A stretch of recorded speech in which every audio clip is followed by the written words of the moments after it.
Two girls wearing pants have a great time playing outside in Washington, D.C. during the Knickerbocker blizzard of January 28, 1922. It was named the Knickerbocker Blizzard after the theater of that name that collapsed under heavy snow, killing 98 people. These Idaho men construct a pipe system through the land out of wood in 1891.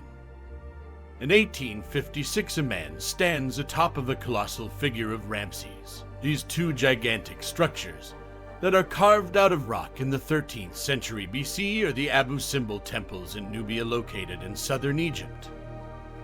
In 1892, these Iowa children have fun in their classroom surrounded by blackboards with their cursive practice.